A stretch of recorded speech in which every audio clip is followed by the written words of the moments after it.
Welcome at our YouTube channel. आप STET का exam देने जा रहे हैं तो आपको पता होगा 4 से 5 नंबर का आपका लर्निंग से आ जाता है।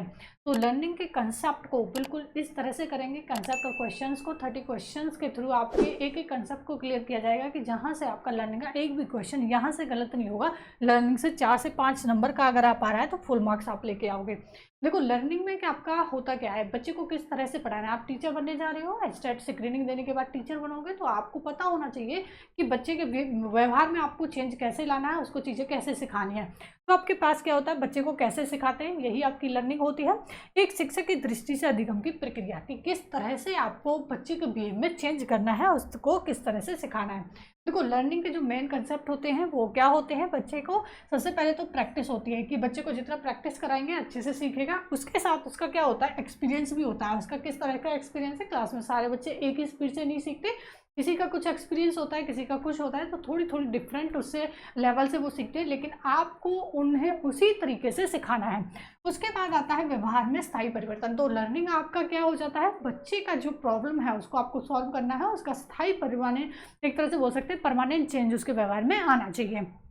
तो आप यहाँ से एक एक जो वर्ड है ना, बहुत ही खास वर्ड है, एक एक वर्ड को आप नोट करते हुए चल सकते हैं या पीडीएफ आपको मिल जाएगी, आप डाउनलोड कर लेना। सिर्फ आप चीज़ों को बिल्कुल समझते हुए चलना कि एक एक वर्ड का मीनिंग क्या होता है, एक एक वर्ड से आपका क्वेश्चन बनेगा। देखो ये एक सार्वभौमिक प्रक्रिया होती है। सार्वभौमिक का मतलब होता है यूनिवर्सल, मीन हर जगह ये होगी। लर्निंग हर जगह हर बच्चे को चाहिए, मीन्स हर कोई यहाँ पे सीखना चाहता है, ठीक है। तो सीखने से रिलेटेड है, सार्वभौमिक है। उसके साथ साथ ये क्या नहीं हो सकती, देखो ये सिर्फ एक बीमारी नहीं हो सकती, क्षणिक नहीं हो सकती, थकान नहीं हो सकती, यहाँ पर सिर्फ मैच्योरिटी को भी हम लर्निंग नहीं बोल सकते। लर्निंग आपका क्या होता है, क्षणिक बदलाव नहीं होता, ये आपके नहीं, एक तरह से बच्चे के बिहेव में आपको चेंज करना है तो ये परमानेंट चेंज होगा बच्चे के बिहेव में। और देखो उसके बाद आपका कंसेप्ट आ जाता है साइकोलॉजी की सबसे पहली अप्रोच क्या थी। देखो विलियम वुंट थे, विलियम वुंट ने पहली प्रयोगशाला खोली थी 1879 में, 1879 की बात है, लिप्जिंग शहर में इन्होंने खोली थी जर्मनी के अंदर। उसके बाद है थॉर्नडाइक को मनोविज्ञान का पिता माना जाता है, फादर ऑफ एजुकेशन साइकोलॉजी, ये आप याद रखना। एजुकेशन साइकोलॉजी के जनक जो हैं वो थॉर्नडाइक को माना जाता है। इसमें दो पिलर्स होते हैं, एक तरह से हम बोल सकते हैं, एक तो आपका हो जाता है व्यवहारवाद और एक साथ में हो जाता है मनोविश्लेषणवाद। दोनों ही इक्वली चलते हैं। व्यवहारवाद किसने दिया था, देखो वॉटसन इसके जनक माने जाते हैं व्यवहारवाद के, साथ के साथ सिग्नर ने, पेवलव ने और थॉर्नडाइक ने, ये सारी थ्योरी जिन्होंने दी थी। ये व्यवहारवाद पे बात करते हैं, एक एक वर्ड खास है इसलिए आपको एक एक वर्ड पे ध्यान देना है। मनोविश्लेषणवाद जो थे ये सिगमंड फ्राइड इस पे बात करते हैं, तो मीन्स ये व्यवहारवाद पे बात नहीं करते। कौन, सिगमंड फ्राइड, ये किस पे बात करते हैं, मन विश्लेषणवाद पे बात करते हैं। उसके बाद देखते हैं हमारा मेन कंसेप्ट क्या होता है। देखो जो थॉर्नडाइक थे, थॉर्नडाइक ने भूखी बिल्ली पे एक तरह से प्रयोग किया है। तो भूखी बिल्ली पे ये सारी थ्योरी आपने पढ़ रखी है कि किस तरह से उसे एक फिश चाहिए थी, वो स्टिमुलस था, और जब वो बहुत सारे प्रयास करती है, मीन्स अनुक्रिया करती है, बार बार अनुक्रिया करती है, और कभी उसका सही लीवर अगर दब जाता है तो उसका क्या बन जाता है, एक बॉन्ड बन जाता है स्टिमुलस के साथ, अनुक्रिया का उसका स्टिमुलस के साथ, कि कब उसे वो खाना मिलता है, कब वो सही कदम उठाती है, मीन्स दो लीवर जो भी होते हैं आपके कलर के, तो जब सही बटन दबता है तो वो एक तरह से इस फिश को पा लेती है, तो वो क्या हो जाता है, एक तरह से बॉन्ड बन जाता है। अब उसे पता चल जाता है कि अब वो कुछ टाइम के बाद क्या करती है, बिल्कुल सही बटन दबाती है और उस फिश को ले लेती है। तो ये क्या होता है, एक तरह से बॉन्ड बना लेती है अनुक्रिया और स्टिमुलस के बीच में। उसके बाद देखो आपका हो जाता है थॉर्नडाइक के सीखने के नियम, जहां से सबसे ज्यादा क्वेश्चंस आपके आते हैं थॉर्नडाइक में तत्परता का नियम जो मेन आपके नियम है, उसमें आपका क्या हो जाता है, तत्परता का नियम। आप देख सकते हैं यहाँ पे आपका हॉर्स है और उसको पानी तक ले जा सकता है, लेकिन अगर उसे प्यास नहीं है तो पानी हम जबरदस्ती नहीं पिला सकते, पानी तक ले जा सकते हैं। इट्स मीन बच्चा अगर उस चीज़ को मेंटली सीखने के लिए तैयार नहीं है तो उसे जबरदस्ती कुछ भी सिखाया नहीं जा सकता। कितना भी आप उसके सामने बोलते रहो, अगर उसमें इंटरेस्ट उसमें बिल्कुल नहीं ले रहा तो बच्चा आपका नहीं सीखा। इट्स मीन्स उसे पहले उसमें इंटरेस्ट होना चाहिए, तभी वो चीज़ों को सीखेगा। अभ्यास का नियम हो जाता है, अभ्यास में क्या हो जाता है आपका उपयोग और अनुपयोग। अगर चीज़ें सही हो रही है तो वो उपयोगी है, और अगर वो नेगेटिव हो रही है तो अनुपयोगी। मीन्स उपयोग और अनुपयोग आपका किस पे डिपेंड करता है, अभ्यास पे डिपेंड करता है। उसके बाद है प्रभाव का नियम। प्रभाव का नियम क्या है, अगर पॉजिटिव प्रभाव पड़ेगा तो वो चीज़ें आगे बढ़ेंगी और अगर नेगेटिव पड़ेगा तो वो चीज़ें वहीं पे रुक जाएंगी। तो ये आपका क्या हो जाता है, प्रभाव का नियम। इसके बाद कुछ गौण नियम भी होते हैं, सेकेंडरी एक तरह से इन्हें बोल सकते हैं, जैसे बहु अनुक्रिया का या तत्व प्रबलता का नियम। ठीक है, तो मेन आपके ये हो जाते हैं और जो गौण है सेकेंडरी लॉस वही हो जाते हैं। और भी 3 से 4 हैं, लेकिन मोस्टली जो क्वेश्चंस बनते हैं आपको वही पॉइंट दिए गए हैं जहाँ से आपके क्वेश्चंस बनते हैं। उसके बाद देखो आप बात करते हैं ऑपरेंट कंडीशनिंग पे। ऑपरेंट जो कंडीशनिंग है, कार्यात्मक प्रतिबद्धता जिसे बोल सकते हैं, ये किसने दी थी, सिग्नर ने दी थी। देखो इसमें कुछ वर्ड्स हैं जिन्हें आप याद रखोगे। एक तो सिग्नर किस पे बात करते हैं, सीखने पर बात करते हैं, साथ के साथ ये किस पे बात करते हैं, शेपिंग पे बात करते हैं, और शेपिंग के साथ साथ ये बात करते हैं रीइंफोर्समेंट पे। 3 पॉइंट्स इन्होंने दिए हैं, सीखने पर, शेपिंग और रीइंफोर्समेंट। तीनों ही पॉइंट्स को आप किससे लिंक करके चलोगे, ऑपरेंट कंडीशनिंग से लिंक करके चलोगे। जो आपके कौन है, सिकनर है, इन्होंने रैट पे काम किया था और कबूतर पे भी इन्होंने काम किया था। ठीक है, तो सिकनर कबूतर ऐसे याद रख लेना, सिकनर और कबूतर। एक तरह से इन्होंने कबूतर पे प्रयोग किया था, तो आर आपका आ रहा है दोनों में, तो यहाँ से याद रख लेना सिकनर ने दिया था। अब देखो इन्होंने क्या दिया था, आपने भी कई बार देखा होगा, आपने किया भी होगा कि किसी बच्चे को जैसे आपने कभी नोटबुक दे दी, पेन दे दिया, या फिर गिफ्ट में कोई चीज़ दे दी, या फिर आप ये तो करते ही हैं जब आप कहीं भी टीचिंग कर रहे हैं, तो कि आप किसी बच्चे ने सही आंसर दिया तो उसे शाबाशी दे दी, तो वो बच्चे क्या होता है, एक तरह से क्या हो जाता है, मोटिवेट हो जाता है, नेक्स्ट टाइम वो अच्छा करने का प्रयास करता है। इट्स मीन क्या है, जब भी आप उसे मोटिवेट करते हैं या फिर उसे शाबाशी देते हैं हर पॉइंट पर, तो बच्चा एक ना एक दिन क्या होता है, अच्छा रिस्पॉन्स ही करता है और चीज़ों को अच्छे से सीखता है। ठीक है, तो ये आपका क्या हो जाता है, एक तरह से वर्ड आपने देख लिया, शेपिंग होता है, रीइंफोर्समेंट आपका एक तरह से होता है, जैसे आप इनाम वगैरह भी दे सकते हैं, शाबाशी दे सकते हैं, स्टार वगैरह दे सकते हैं, तो इस तरह से होते हैं। देखो मेन पॉइंट्स इसमें क्या होते हैं, प्रत्येक सही अनुक्रिया पर शाबाशी। कई बार क्या हो जाता है, आप कंटिन्यूस देते हैं, हर क्वेश्चन के आंसर पर उसे शाबाशी देते जा रहे हैं, मीन्स आप कंटिन्यूस उसे क्या दे रहे हैं, रीइंफोर्समेंट दे रहे हैं। या फिर क्या हो जाता है कि 4 से 5 बार उसने सही काम किया, उसके बाद स्टार दे दिया, 4 से 5 बार जब उसने सही काम किया स्टार दे दिया। इस तरह से आप क्या कर सकते हैं, कुछ फिक्स रेशियो भी बना सकते हैं कि इतने के बाद 4 क्वेश्चन के बाद 4 क्वेश्चन के बाद, जिस तरह से भी आप करें, मीन्स आपने क्या कर दिया, फिक्स कर दिया। उसके बाद आता है वेरिएबल रेशियो, चर अनुपात। चर अनुपात क्या होता है, एक तरह से सरप्राइज की तरह होता है, तो बच्चे को ये पता नहीं है कब और क्या सरप्राइज मिलेगा। मीन्स आपने कभी कोई टेस्ट लिया या उसे कुछ क्वेश्चन पूछे और उसे पेन गिफ्ट कर दिया, तो इसका मतलब क्या है, उसके लिए वो एक तरह से सरप्राइज हो गया, उसे ये नहीं पता, लेकिन उसे ये पता है कि किसी अच्छी चीज़ के लिए या फिर कुछ अच्छा करने के लिए ये इनाम दिया जाएगा, तो वो हमेशा तत्पर रहेगा कि हमेशा वो अच्छा करेगा कि पता नहीं टीचर मुझे कब क्या गिफ्ट दे दें। तो ये सबसे इन तीनों में से जो बेस्ट बोल सकते हैं, तो ये आपका क्या हो जाता है, तीसरा, क्योंकि हमेशा वो तैयार रहेगा। ऐसे नहीं है कि आज क्वेश्चन सुना दी कल नहीं सुनाएगा, तो वो हमेशा रेडी रहेगा कि पता नहीं कब कौन सा कैसा सरप्राइज मिल जाए। तो एक तरह से ये सबसे बेस्ट माना जाता है। उसके बाद बात करते हैं हम क्लासिकल कंडीशनिंग पे। क्लासिकल जो कंडीशनिंग है, इस पे ये किसने दी है, ये आपकी किसने दी है, पावलोव ने दी है। देखो क्लासिकल कंडीशनिंग के नेम चेंज करके कई बार क्वेश्चंस आ जाते हैं, और इसमें जो मेन पॉइंट्स है वो आपका क्या होता है, इसमें आपका जो मेन जो रिस्पॉन्स होता है वो तो लाराना होता है, लेकिन भोजन देने से पहले पावलोव क्या देते हैं, एक घंटी देते हैं, घंटी नहीं देते, मीन्स बैल बजाते हैं, बैल बजाने के बाद तुरंत उसे खाना दिया जाता है। ये सारी चीज़ें आपने पढ़ रखी हैं आई होप।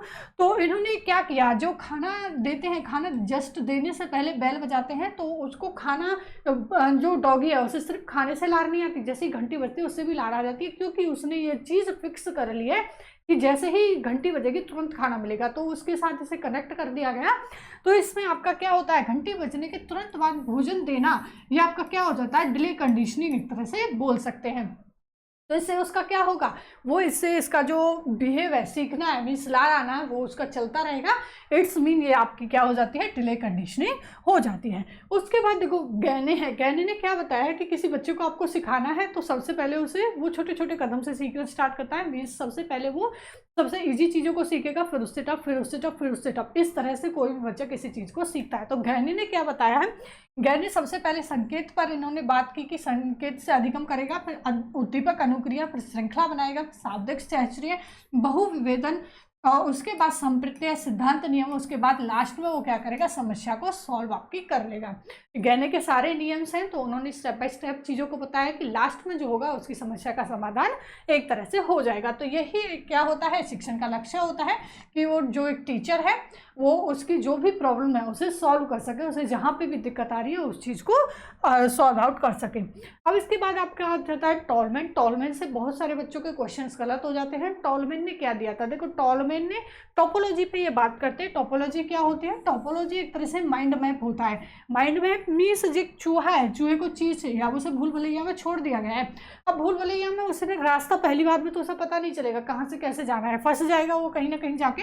लेकिन कुछ टाइम के बाद वो उस रास्ते को लर्न कर लेगा कि इधर से नहीं इधर से निकलना था, इधर से नहीं इधर से निकलना था। तो वो पूरा का पूरा जो रास्ता है ना उसको लर्न हो जाएगा, माइंड में मैप एक तरह से बन जाएगा कि किस तरह से। फिर कुछ टाइम के बाद क्या है, वो डायरेक्ट जाना स्टार्ट कर देगा कि डायरेक्ट उस खाने तक, चीज़ तक उसे किस तरह से पहुंचना है। तो ये आपकी क्या होती है, इसको दूसरे नाम अगर देना चाहें तो टोपोलॉजिकल एक तरह से मेथड होता है, माइंड मैप बनाना एक तरह से बोल सकते हैं। तो ये क्या होता है, आपका कॉग्निटिव मैप हो जाता, बोल सकते हैं कि दिमाग में वो सारी चीज़ का चित्र एक तरह से बना लेता है। उसके बाद देखो आपका गेस्टाल्टवादी। गेस्टाल्टवादी क्या है, होल पे बात करते हैं। देखो यहाँ से एक वर्ड हमेशा याद रखोगे, कोहलर जो थे ना ये गेस्टाल्टवादी थे और ये हमेशा होल पे बात करते हैं। होल की जो स्पेलिंग होती है WHOLE होती है और कोहलर जो है इसमें OHLE आता है। तो हमेशा याद रखना जो कोहलर हैं वहाँ से के को हटा के आपने W लगाया है, तो कोहलर हमेशा होल पे बात करते हैं। और होल पे बात करने वाले क्या बोलते हैं, इनसाइट थ्योरी। इनसाइट मीन्स एकदम से मीन्स क्या बोलते हैं कि हमें ना जो इन्हें सॉल्यूशन है वो ऐसे स्टेप्स में अलग अलग से नहीं आता, इन्हें पूरी की पूरी चीज़ का माइंड मैप बिल्कुल क्लियर होता है कि इस समस्या को इस तरह से सॉल्व करना है। तो स्टेप बाय स्टेप चीज़ों को लेकर नहीं चलते कि इसके बाद ये इसके बाद ये, नहीं, इन्हें ना पूरा का पूरा कंसेप्ट क्लियर होता है कि किस तरह से इस सिचुएशन को हमें डील आउट करना है। तो ये कौन है, ये आपके गेस्टाल्टवादी है। इनसाइट है, वर्ड आप होल हमेशा याद रखेंगे। इनके साथ कौन है, कोहलर है, कुफ्का है और आपके कौन है, वर्डीमर है। ठीक है, तो ये सारे, और इन्होंने किस पे बात की थी, चिंपैंजी पे इन्होंने बात की थी। अभी इनको देख सकते हैं, थॉर्नडाइक भूखी बिल्ली पे बात करते हैं, सिकनर आपके कबूतर पे बात करते हैं, पेवलोव आपके कुत्ता पे बात करते हैं और कोहलर आपके चिंपैंजी पे बात करते हैं। नेम इनके क्या है, ये सारी चीजें आप देखेंगे। उसके साथ संबंध बनाना, ये थॉर्नडाइक है। पुनर्वलन और शेपिंग की बात करें तो सिकनर है। अनुबंधन की बात करते हैं तो आपके पेवलोव है। और अंतर्दृष्टि की बात करें तो आपके कौन हो जाते हैं, इस तरह से कोहलर हो जाते हैं।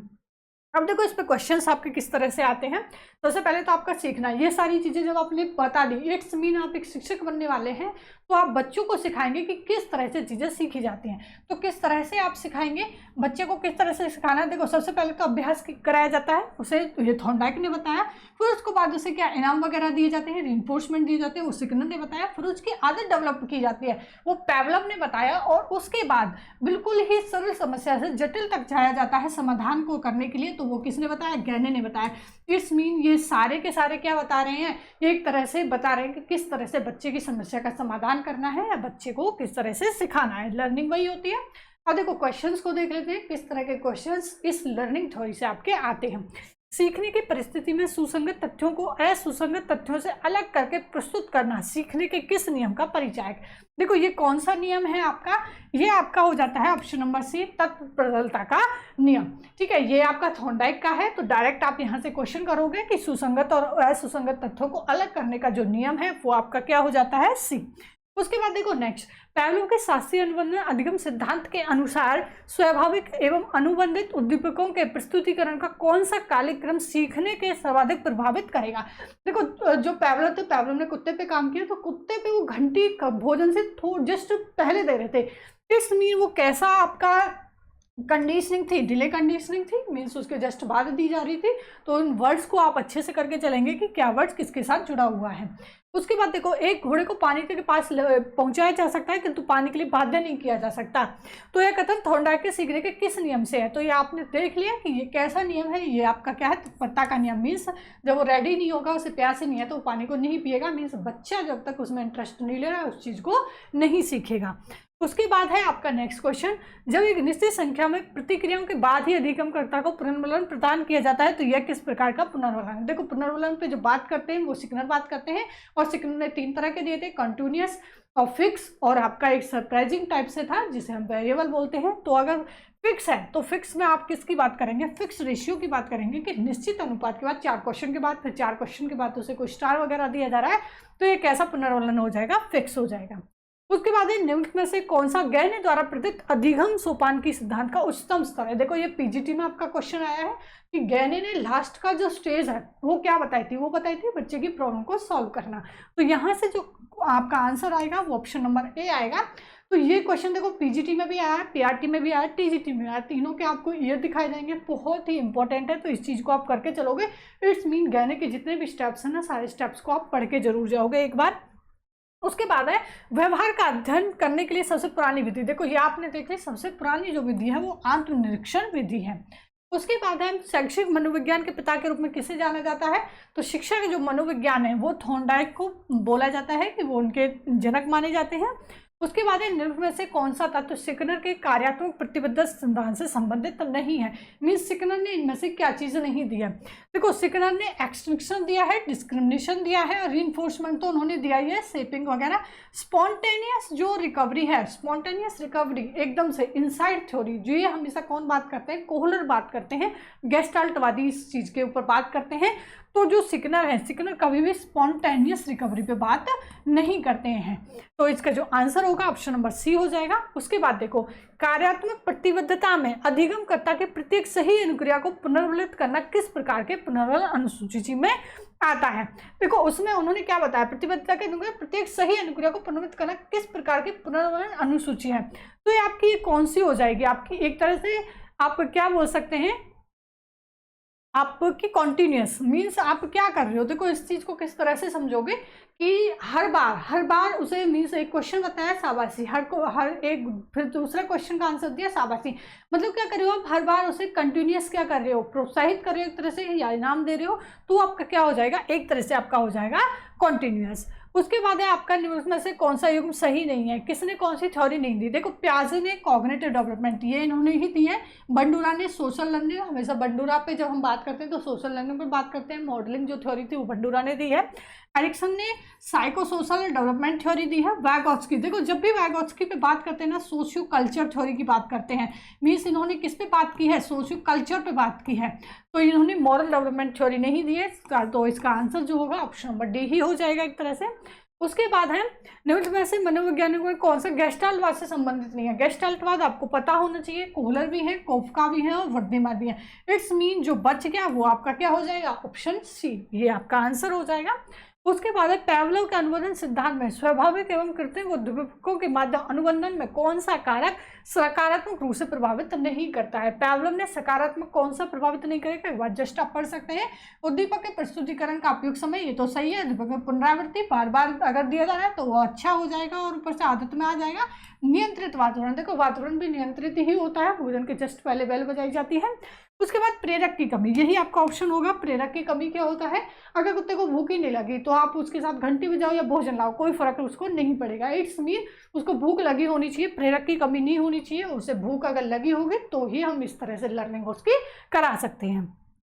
उसके बाद एक नेक्स्ट उपयोग का नियम एवं अनुपयोग का नियम थॉर्नडाइक के अधिगम सिद्धांत के अनुसार किस सीखने के नियम से संबंधित है। उपयोग और अनुपयोग ये आपको पता है अभ्यास के नियम से संबंधित है।